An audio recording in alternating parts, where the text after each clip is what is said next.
আমি আমার ফ্রেন্ডকে টেনে নিয়ে বলতেছি যে আমার একটু ট্রফির সাথে আমি সেলফি তুলবো, আমাকে নিয়ে চল।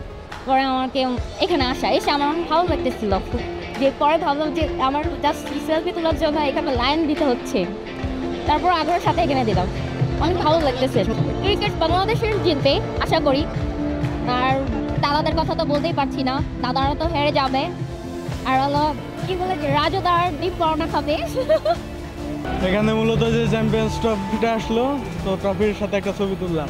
আমাদের বাংলাদেশে যেহেতু আসছে, বাংলাদেশের মাটিতে ফিরে আসুক, সেটা আমাদের প্রত্যাশা থাকবে একজন ক্রিকেটার হিসেবে। এখানে এসে ঘুরে দেখছি, তারপর আব্বু বললো কি তুমি কি এই জায়গায় থেকে ছবি তুলবো? আমি বলছি যে আমি তুলবো।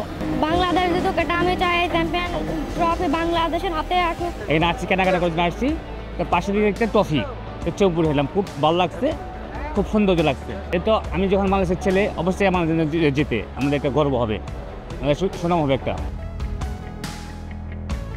ট্রফির ফাইনাল ঠিকানা আমি তো টাইগার আকাশ মনে করি বাংলাদেশে হবে, অবশ্যই ভালো খেলবে, কারণ প্রিয় বাংলাদেশের টিম টাইগার্সের খেলোয়াড়রা যথেষ্ট সমৃদ্ধ একটা শক্তিশালী দল। পাকিস্তানের মাটিতে ভালো খেলেই কিন্তু এই ট্রফি নিয়ে ফেরার চেষ্টা করবে, এটা আমি আশা করি। এখানে এসে আপনার ছবি উঠাইলাম, পরে এই টনের সাথে ছবি উঠাইলাম, গেম খেললাম। বাংলাদেশ মোটামুটি অনেকটা খেলার মানটা অনেক ভালো, তবে আশা আছে দেখি খেলার পরে সেটা বোঝা যাবে, কারণ এর থেকে অনেক ভালো ভালো স্ট্রং টিম আছে।